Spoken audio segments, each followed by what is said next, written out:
Сәлем, қалайсыздар? Мен сіздерге бүгін таңғы асқа 5 минутта дайын болатын омлет жасалу жолын айтатын боламын. Сіздер қарасаңыздар, өте әдемі піскен, тойымды таңғы ас, бала шағаларыңызға да істеп берсеңіздер болады. Қараңыздар, бұл омлеттің жасалу жолы өте қарапайым, оңай. Ол үшін видеоны соңына дейін қараңыздар. Алдымен осындай тостағымызға жұмыртқамызды салып аламыз. Жарып 4 жұмыртқамызды. Оның үстіне стаканмен, міне мынандай стаканмен 200 грамм сүт құятын боламын. Үстіне татымына қарай тұз саламыз. Мен жарты шай қасық салдым. Енді осылардың барлығын араластырып аламыз. Яғни жұмыртқаны, тұзды, сүтті үшеуін.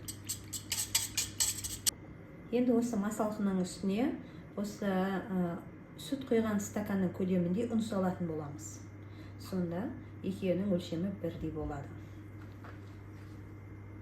Венчиктің көмегімен араластырып аламыз масалқымызды. Арасында түйіршік болып қалмау қажет. Сұғымызды осылай майдалап турап аламыз. Неғұрлым майда болса, әдемі көрінеді, жегенге де ыңғайлы. Менде үйде піскен ет бар еді, бұны да майдалап турап ішіне қосайын деп жатырмын.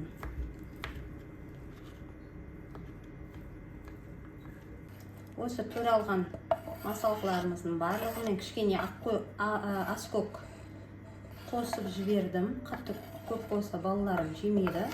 Енді масалқының ішінде барлығын араластырып алатын боламыз. Сырды осылай үкіштен өткізіп алдым.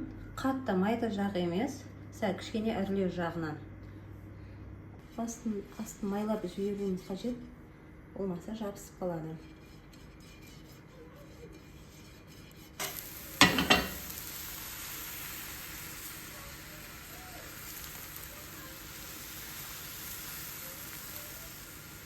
Піскенін көрінуіміз үшін, яғни бұлай шет-шетінен кішкене қатып, пісіп өзі дайын болады, алынады, қатты жабыспайды. Осы уақытта сіздер астыңғы бетін ауыстырсаңыз да болады. Өте әдемі шықты.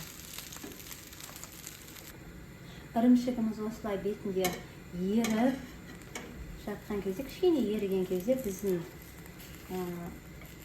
масалқымыздың астыңғы беті піседі. Осылай бір-біріне қосып дайын болды. Енді осыны ала беретін боламыз.